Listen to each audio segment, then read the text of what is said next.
All right, man, peace. Brothers, it's amazing how life works, isn't it? Especially once you attain a certain amount of life experience. You look back on certain things that you did and you say to yourself, what the hell was I thinking? And at the time that you were doing it, you were so sure that what you were doing was the right thing. Our decisions affect our lives. And if you're fortunate, the bad decisions that we've made do not have too much of a trickle-down effect, but they always do. Whether they delay the good things that are meant for us or they stop those good things from ever occurring at all. Why am I saying all these things? Because Mr. Kobe Bean Bryant, he rose to prominence in the nation's sports conscious in the late 90s. He seemingly came out of nowhere. He followed the footsteps of Kevin Garnett and left high school to enter into the NBA draft in 1996. We all know he was drafted by the Charlotte Hornets, traded to the LA Lakers for Vlade Divac, and his climb was meteoric. After a process of time, he was able to win 3 straight championships with the great Shaquille O'Neal and their head coach Phil Jackson. Kobe Bryant got tired of being oppressed. He felt like he was being held back. His hero, quiet as kept, has always been Michael Jordan, even though he does not like to admit it. He claims that Magic Johnson is his hero, but he played nothing like Magic Johnson whatsoever. He copied Michael Jordan all the way down to the gesticulations, how he spoke, how he walked. Even when he drove to the basket, he stuck his tongue out, but he still refuses to acknowledge that he copied Michael Jordan. I'm bringing that up because it was very obvious to me that in the very early 2000s, Kobe Bryant wanted to ball out like Michael Jordan. He wanted to take as many shots as he wanted like Michael Jordan. He didn't want to feel like he was the second best player on a team where he felt like he was the best player. So he forced out Shaquille O'Neal, as well as the rest of his teammates. And he was able to do for a couple of seasons what he thought he always wanted to do, which is take whatever shot he wanted, whenever he wanted. And he had a couple of seasons where he averaged 35 points a game and then 32.5 points a game. And he realized very quickly that the grass is not always greener on the other side. He realized very quickly that that style of basketball is fun at first, but only at first. Because if you really want to win, that style is going to become very tedious very quickly.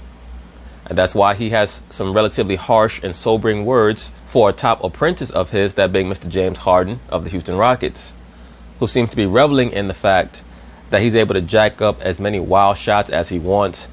He can do-si-do and do the merengue and the bachata and take 8 steps before he pulls up for a 3-point shot. Nobody says anything. He can barrel down the lane, lower his shoulder, initiate contact, and still have the foul call on the defender. Because the NBA wants James Harden to succeed. And there are different reasons for why that is, but that's for another video. James Harden is a monarch athlete. There's no doubt in my mind about that. But either way, James Harden was forced to face the fact that his style of play is not a winning style of play. He knows it, but right now he's just feeling himself. It's very similar to what Russell Westbrook went through a couple of years ago when Kevin Durant left him. And he was left with that team all to himself. And he was basically told you could take whatever shot you want, grab as many rebounds as you want, accumulate as many cheap assists as you want. This is James Harden, kind of like a chick who just broke up with her man. She's going to the club and she's giving out pussy to everybody who's hitting on her. But it's not going to last very long, especially if James Harden is serious about wanting to win a world championship. So anyway, they're going to talk about it. I'm going to chime in. So Harden notched his 20th 40-point game of the season last night and is not just the 4th player in the last 50 seasons with 20 40-point games in one season, with 29 games still left. Now look at this. Michael Jordan had 37 40-point games in the 1986-87 season. That's the year that he averaged 37 points a game and shot about 48% from the field. And he hardly, if at all, utilized the 3-point shot. James Harden almost exclusively utilizes the 3-point shot in his offensive attack. It makes me wonder, if we were to transplant James Harden to that 1986-87 era, how well he would do, especially if he was officiated differently. That 86-87 season was not even Michael Jordan's best season offensively. His best season offensively overall was the next season, the 87-88 season, where he averaged 35 a game and shot 54% from the field. From an individual basis, that's the greatest season that a perimeter player has ever had offensively when it comes to scoring the basketball, when we combine points per game average and his proficiency. And of course, Kobe's season in 05-06, where he also averaged 35 points a game, and he had the legendary 81-point game. Michael Jordan in the 89-90 season, I think that's the year that he averaged almost 34 a game, and that's the year that he scored 69 points against the Cleveland Cavaliers. Bob McAdoo in 1975, one of the most underrated players of all time, Bob McAdoo, the original stretch four, or one of the original stretch fours. Left in the schedule, Harden has a reasonable shot at catching Michael Jordan's mark of 37 40-point games during the 1986-87 season. Now, let's get you back to first take. He has to do what he has to do in order for his team to win championships. I don't think that style is ever going to win championships. But at the same time, you have to keep your team's head above water to win games. So you have to do what you have to do to win games. Spoken like somebody who put themselves through that same issue, that same predicament. When he ran off all of his teammates, ran off his coach, thought that he could do it all by himself, and then realized very quickly that, yes, it's fun to be able to jack up 35 shots a game, but after a while, I'm not going to win anything. So I am going to have to conform to a real offensive system. And he's doing that. So are you saying you don't think James Harden and the Rockets, as constructed, can win a title? Not with this style of play, it won't win. Right, with one player dominating the ball. Because listen, if you take one player, you put him at the top of the key, or you put him on the wing, and you're running screen rolls, you're always in front of the defense. The defense can key on that, particularly in the playoffs. That's easy to defend. Yeah. Well, Kobe, when did you learn that? Did you learn that in the 2006 playoffs against the Phoenix Suns when you gave up a 3-1 lead and decided that you were going to spit the bit in Game 7 and not shoot the basketball? Is that when you figured that out? Yeah, it's easy to defend. Now, what he's doing is absolutely remarkable, though. And I think it's a testament to how remarkable it is because people are now trying to minimize what it is that he's doing. I don't think that people are trying to minimize what he's doing. I just think that there are a lot of antics involved in what he does that takes away from the greatness of it, that aspect of it. People are looking at him like, okay, you're averaging 37 points a game, but you're shooting about 43% from the field, which clearly means that you're taking bad shots. Now, you have stat nerds and analytics nerds like Max Kellerman who tell you that he's having an efficient season, even though he's only shooting 42% because the majority of his shots are three-point shots. But it's just an ugly style to watch. It's just very ugly basketball. As a guy sitting behind the three-point line, taking 500 dribbles, 4 step-back steps, and then pulling up for 3 from 30 feet. Nobody wants to see that. And that's why every time his name is mentioned, he gets booed. I mean, he's doing some phenomenal stuff. All right, that was Kobe saying the Rockets can't win championships with James Harden playing this style, but obviously complimentary of him at the same time. Do you agree with him about Harden and the Rockets, Max? Absolutely, I agree with Kobe being about this. James Harden is not going to win a championship playing in that style, but unlike Kobe Bean, I'm not quite sure if he has the basketball IQ to acclimate himself into a real style because he's really only good at the face-up game. Kobe, to his credit, had a very multifaceted offensive attack and a relatively high basketball IQ, particularly from the midway point in his career to the end of his career. He understood what the right thing was. And everybody knows that Kobe Bean is highly intelligent. So even in the early part of his career, he was able to understand offensive concepts. He was just resistant to them because, he was like a kid in a candy shop, like a bull in a china store. He wanted to show everything that he could do. And that's understandable. James Harden is still in that phase, and it's like, dude, you're pushing 30. You're supposed to get that out of your system at 24, 25 years old. So right now, the clock is ticking on James Harden. And if they were to install a real offensive system that moved the ball and demanded that he be able to score without the basketball in his hand, meaning catch and shoot, I think that it may take him a while to get accustomed to that. Yes, but I'm going to make a semantic argument, and I think it's actually significant. I understand what he means. If Harden's the only guy touching the ball, no, they can't. Yeah. But he's acknowledging why Harden's playing this way. A lot of the season, no CP3 or a compromised CP3, no Eric Gordon. Who's supposed to score the ball? Harden. Right, but the real test is going to be how he plays once those guys come back. And I will bet money that he's still going to be playing the same way even after those guys come back. Kobe knows better than anyone when he took that Lakers team kicking it, staged a mutiny against D'Antoni, basically, and took that team with... Yes, D'Antoni, the coach that he wanted to coach a team. I have some Laker fans who claim that Kobe wanted Phil Jackson. That's a damn lie. Kobe wanted Mike D'Antoni because he wanted to prove that he could accomplish a deep run into the playoffs and maybe even win a championship without Phil Jackson. It was Dwight Howard who wanted to have Phil Jackson brought onto the team, All Kobe did was rant and rave about how Mike D'Antoni was one of his favorite players as a kid in Italy, blah, blah, blah, how he loved Mike D'Antoni's offensive system in the Olympics. If I have to hear one more analyst or player or coach try to utilize or use the Olympic experience and the style of play in international basketball and think that should be a pattern or a paradigm that can be adapted into the NBA, I'm going to explode. That shit doesn't work. No, I don't care if Carmelo Anthony looks like a world beater in the Olympics. I don't care if Mike D'Antoni seems like a great head coach in the Olympics. That shit does not translate to the NBA. It just does not. Dwight Howard and Pau Gasol kicking and screaming to the playoffs. That was Kobe playing himself 40-plus minutes a game, forgetting the offense, just doing what he had to do to win. Yes, he played in the Kobe system, and, he had to blow a tire at the end of the season. That's what happened. He played in the Kobe system, which means put the pedal to the metal the whole way down the highway, and he blew out a tire at the end. Wound up, with the Achilles, and that was essentially the end of his career. But he had to do what he had to do, so he's acknowledging that's what Harden's doing. But if you talk about, here's a semantic argument, style of play.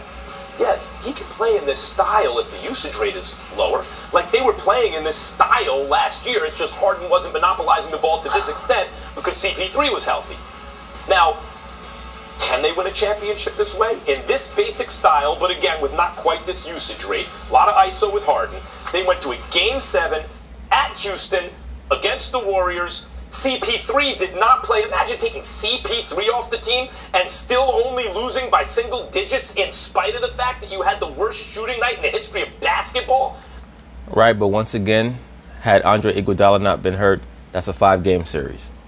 No, if Harden isn't used quite this much, but basically plays this style of play, and they just hit some shots. If he doesn't go 2 from 13 from 3, they'd have won the finals last year. Once again, the reason why the Rockets missed so many 3-point shots in the latter moments of Game 7 is because they had dead legs from chasing around the Golden State Warriors on the defensive end. They're not robots, they're not cyborgs, they're not machines. When you exert that much energy on defense, it's going to show on offense, especially when you're just trying to create your own shot all the time. So I think it is possible. First of all, they wouldn't have won the finals last year because I picked Golden State to win the game, winning the 7 games, whether CP3 had gotten hurt or not. And there's no evidence to the contrary because he got hurt and we'll never know. But that was my prediction, and you don't have those facts either because he went down. That's number one. You tell him, Stephen A. Number two, I think I agree with Kobe totally because I understand exactly where he's coming from. Everybody's thinking about Kobe commenting about Harden. You're missing it. Kobe's commenting about D'Antoni. A man that he played for, a man that ran him into the ground, okay? Now listen, I'm not saying that disrespectfully to Mike D'Antoni. Mike D'Antoni coaches the way that... Stephen A. Smith, you're so full of shit. Mike D'Antoni did not run that dude into the ground. Kobe Bryant ran himself into the ground. Kobe Bryant is basically the person who told Mike D'Antoni, I'm going to play how I want. I don't believe in your offensive system. I'm going to take over all these games. I'm going to play as many minutes as I want. You're just going to be a bystander. The last 20 games of the Lakers season in 2013 was the Kobe system. Kobe did not even want their team to utilize Steve Nash. He did not want them to utilize Dwight Howard. All he wanted to do was allow his ego to run amok. And that's why Phil Jackson was relevant, because Phil Jackson put the dampers on Kobe's ego. Kobe had the most sadistically megalomaniacal nature, the most out of control ego of any great player in the history of the NBA, and that's saying something. I truly believe that. I truly believe that he was even more out of control than, Wilt Chamberlain, Michael Jordan, whoever, because at least Michael Jordan understood how to play within a real system and was willing to do so for the betterment of the team. Unless you had a series of fail-safes on a Kobe Bryant team, he was just going to be a nut job. He coaches, and he's an offensive innovator, and we can't poo-poo that. We have to give him his respect where it's due to how, when we see the style of play that exists in Golden State, there's something that preceded that. That was D'Antoni's Phoenix Suns team led by Steve Nash with Amari Stoudemire. Joe Johnson was on the team. Sean Marion was on the team. Stuff like that. D'Antoni had them pushing the ball up the floor constantly to the point where if a guy made a turnover, Molly and Max, because I had players tell me this, and you made a turnover and the other team is racing down the court with the basketball and you fouled them, D'Antoni would literally say, come in, come come over here and summon the player over to him on the sideline and said, we don't do that here. You let him score. We keep up the pace. Now, guys like that are champions. Every champion that I know goes like this. Hell no, you don't do something like that. But that's not how D'Antoni thinks. He's about pace. He's about pushing the pace. Because he's an offensive coordinator masquerading as a head coach. And that's what happens when you have offensive coordinators masquerading as head coaches. It's very similar with that coach who formerly was the head coach up there in Minnesota with the Timberwolves. He was a defensive coordinator masquerading as a head coach. He's about shooting. Thibodeau. He had no business being a head coach in the NBA. All he did was wear down his team, and that's what you'll find oftentimes with these coordinators who are masquerading as head coaches. They tend to wear their team down. Now, D'Antoni, I'm not going to blame too much for the Kobe Bryant thing or for the James Harden thing. I think that D'Antoni's real issue is that he's scared of his players. He's scared of his stars. So he lets his stars run amok when he needs to tell them to calm their ass down and move the ball more. Because when he was the coach in Phoenix, he never had Steve Nash getting worn down like this. Shooting, he's about volume. And so when Kobe looks at that, he's commenting about D'Antoni. The other important pivotal point that Kobe said to Rachel Nichols in that great interview is when he said this: you find yourself in situations where you've got the ball in your hands and the defense is in front of you. They're not behind you. Well, they're always in front of you in the way the Rockets play, right? But what he's saying is that come playoff time, that can't be allowed to happen. When you're moving without the basketball and you're moving the basketball and guys got to turn their back, they've got to switch, they've got to double, they've got to go back to single coverage, etc. You can be compromised as a defense. The way D'Antoni has James Harden playing, he's constantly in front of the defense, even though he's nasty and can dance on anybody and he's electrifying as an offensive player. The problem is come postseason time, you have that guy in front of you. You can defend him. And that's what Kobe's alluded to. In the end, as bad as James Harden is, you want what you're seeing right now. I'm talking about. You want that come playoff time. I agree with that. And I'll say this, it would not shock me to see the Rockets go out in the first round. I'm not going to predict that, especially if I don't know who they're going to draw in the first round quite yet. But it won't shock me if they go out in the first round. Because that's easy to plan for. Well, look, and James Harden agrees with Kobe. I mean, James Harden has like, yeah, Kobe's right. He's right. Of course he agrees with Kobe because he knows that his style of play is bullshit. Deep down, he knows it. And on top of that, Kobe Bryant is his hero. So it would be very difficult for him to get on television and say Kobe's wrong. Not only is Kobe his hero, but Kobe is one of the forerunners of the offensive style that he's displaying right now. And I understand what everyone is saying here. What I'm saying is this. D'Antoni's system, because I'm glad you brought up D'Antoni, it's really what it's about. D'Antoni's system is really a numbers game. And I would say the probability of that style beating, let's say, the Warriors style on similarly talented teams is lower than the Warriors style. Warriors style is more conducive to winning. Right. But if those teams played each other 3, 4, 5 times, I don't think the Rockets would never win. They'd just be less likely to win.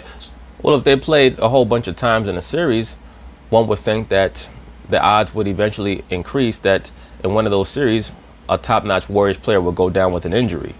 And that would be the chance that the Rockets would need to capitalize and win the series.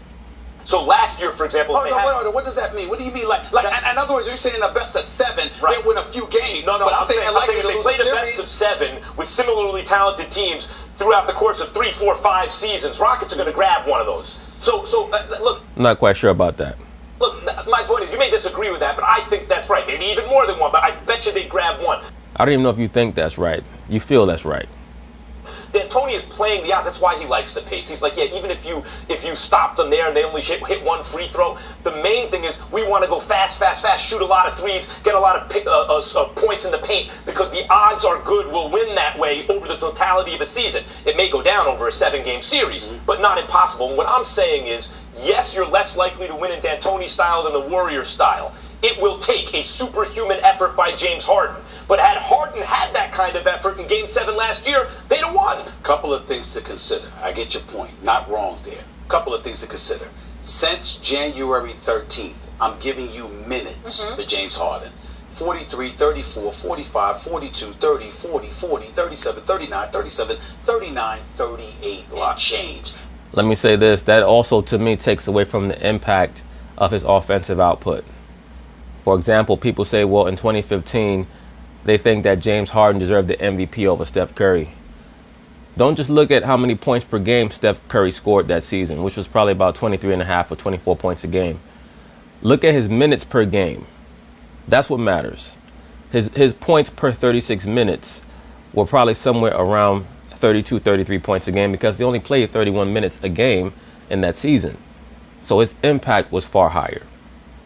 That's a lot of minutes to log. That's a problem, particularly when your vision is the postseason. The other point that I would make is this. Who's been the champion 3 times out of the last 4 years has been the Golden State Warriors. Who's the head coach of the Golden State Warriors? Steve Kerr. Who was the GM of the Phoenix Suns when D'Antoni was there? Who did D'Antoni not want to listen to when he said, look, could you please bring Tom Thibodeau in here as a defensive? Now, Tom Thibodeau decided to go to Boston and help Doc Rivers win a championship with the big 3, KG, Ray Allen, Paul Pierce, and Rondo, big 4 in Boston. But he should have been in Phoenix. But D'Antoni didn't. That's interesting. Did not know that. Want him at that particular moment in time. Why? Because D'Antoni had his vision about pace and all of those things, and ultimately he proves to win in the regular season. He can win a couple of playoff series, but when he goes up against his system, is that like that though? It's supposed to be now. But the point is, his system is perfect for regular season. I agree. And less so on even opponents. But the elite opponents, you can't take them out. Well, you can't take them out. hasn't yet. I agree. That's all I mean. The odds That's are all I high. mean. But that Suns team that got penalized against the Yes. Spurs, they might have won it. Might have. And That's last fair. year with a That's healthy fair. Chris Paul, they might have won it. With Robert Horry and hit into the scorers table. A lot of might-haves here. We have to deal with what happened, not what might have happened or what could have happened. I got Take enough shots on goal, one's going to get through. Question. Saturday at ABC will be fun. But anyway, that's basically it on that. I just thought that Kobe's comments were interesting to say the least. Stephen A. Smith decided that he was going to deflect to D'Antoni because Kobe is one of his boys in the industry. Kobe has always been a plug for Stephen A. Smith.